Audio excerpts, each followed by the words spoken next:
The murder of Sonic the Hedgehog combined one of my favorite nostalgic loves with something I absolutely hate.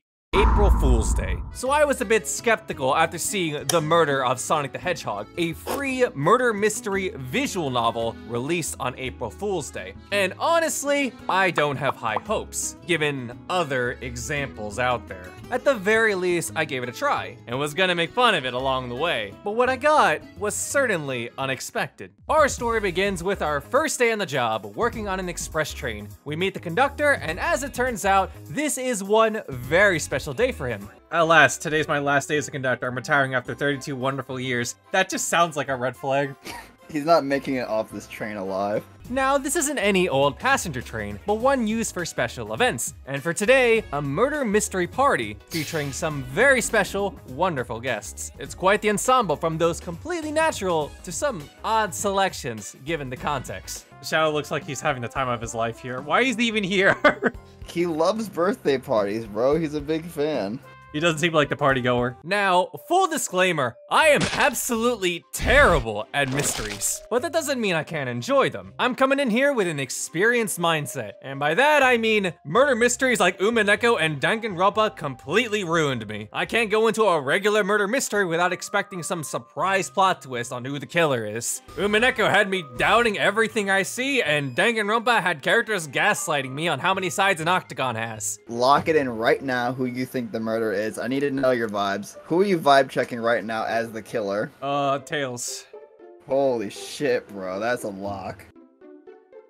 And yes, you are wrong. You're very wrong on your first guess. Vibe check failed. Why can they not be the murderer? Aren't I the detective here? They need to have some sort of conduit for you to walk around with so you can know that they are a trustworthy source. No, but that feels like something, you would do to spice things up. Bro, this is a kid's game. And so with my completely baseless claim thrown out the window, it was time to begin. Just the cut into the creepy music. Yo, the sprite works great. As you can imagine, they were all designed by, like, Sonic fans turned game developers. We wake up and we realize that the train threw us into a closet along with Tails and Amy. It's here the game gives us a tutorial on how interrogations work. What does this broken stick and cracking the shelf have to do with Amy? We have absolutely no idea. Being completely baffled because of a lack of common sense, we ask ourselves, what would Sonic do? God, I want that on a bracelet. This is a motivational poster. What is this? What is this? You thought there wouldn't have been gameplay in a Sonic game, bro? Why is this it? Oh, okay, you know what? Alright. Danganronpa has minigames. After a very pointless minigame, we conclude that yes, Amy is an agent of violence and try to take things into her own hands. She denies it, but Tails and I aren't backing down. So, we play another minigame. I actually just kind of wanted to read. If you can't handle this simple minigame, I'm so scared of what Danganronpa's gonna do to you. Not gonna lie, I actually don't like the games in Danganronpa that much either.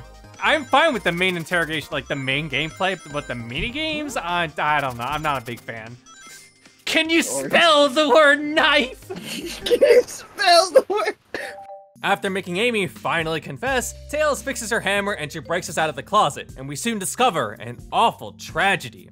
Sonic's dead body. We continue making our way through the train, interrogating the potential suspects, but I couldn't help but admire all of the little references and Easter eggs the development team threw in here. That thing, okay.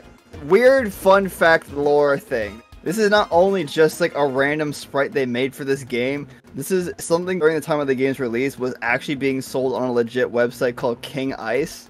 I saw that, I'm like, there's no way they decided to put my financial decisions on full display.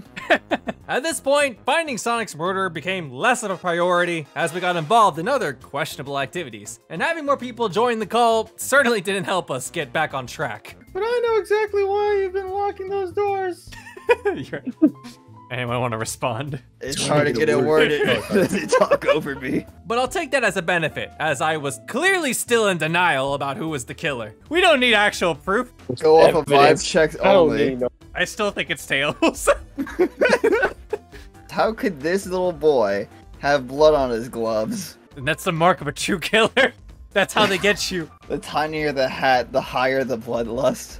The best thing about having more people is all of the extra brain power we amassed as a team. Luckily, they were quite the avid Sonic fans, very knowledgeable about the tiniest details about the most intricate Sonic lore, and they made that very clear. Oh, what the f to do with Archie and Sonic? What?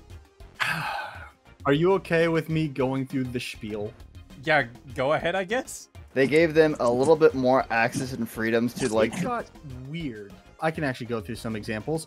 Sonic goes through NTR multiple times. Tails' parents were abducted by aliens, and then as soon as they got back, tried to overthrow the government. Tails, for the longest time, is apparently not the real Tails, but is a clone of Tails, so that the real Tails can charge up his super energy. Do you know how many race wars happen in the span of that comic? Too many! Race war. I own maybe $1,000 worth of those comics. What a waste of money! Holy shit! Yeah, it is. It is my favorite comic series. It wasn't all bad. Those tiny tidbits continued all throughout the game, served to be both very interesting and very amusing. The only reason why any of this matters, because now we've confirmed both of them are going to a concert, is because— Wait, Shadow likes Taylor Swift? Yes. So apparently all of the VAs, they regularly answer questions on Twitter. Apparently one of them asked like what kind of music Shadow likes. And he's like, oh, I'm a big Swiftie. And him and Amy were like geeking out over Taylor Swift. It's me. Hi. I'm the problem, it's me. Are you a Swiftie? What have I done? Now, with all the tomfoolery out of the way, it's finally time to return to the true task at hand. We'll pin down Sonic's murderer for good. Oh yeah, I keep forgetting Sonic's dead. Yeah, and our other characters are about to find that out too. And so, with all of our evidence, we point out, here in this room, the true culprit who killed Sonic the Hedgehog. And their name is— oh, hey, there's Sonic. The train's a badnik?